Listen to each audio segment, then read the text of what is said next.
بسم الله الرحمن الرحيم. أهلا بيكم أعزائي المشاهدين في قناة أخبار كل يوم.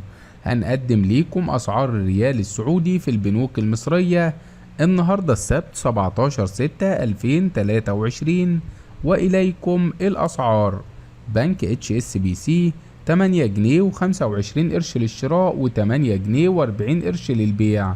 مصرف أبو ظبي الإسلامي 8 جنيه و23 قرش للشراء و8 جنيه و25 قرش للبيع.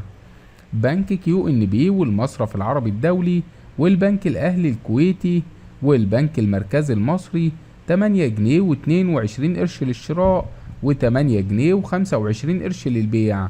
بنك الأسكندرية 8 جنيه و21 قرش للشراء و8 جنيه و25 قرش للبيع.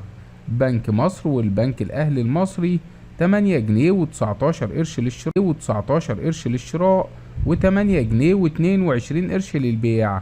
بنك قناة السويس 8 جنيه و19 قرش للشراء و8 جنيه و25 قرش للبيع. البنك التجاري الدولي 8 جنيه و18 قرش للشراء و8 جنيه و25 قرش للبيع. بنك الكويت الوطني والبنك المصري الخليجي 8 جنيه و17 قرش للشراء و8 جنيه و26 قرش للبيع.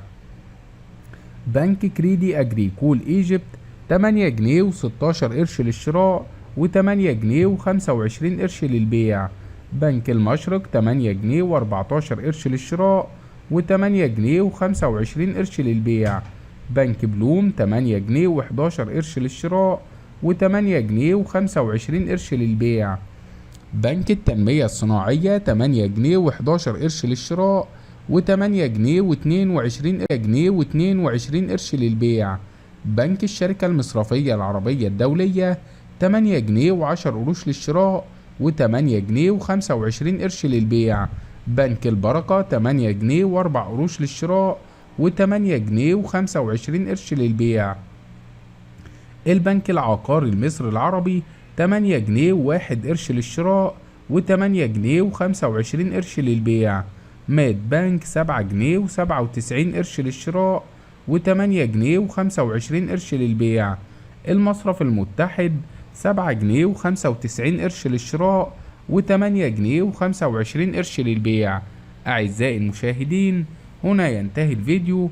لا تنسوا دعمنا بلايك والاشتراك في القناة حتى يصلكم كل جديد.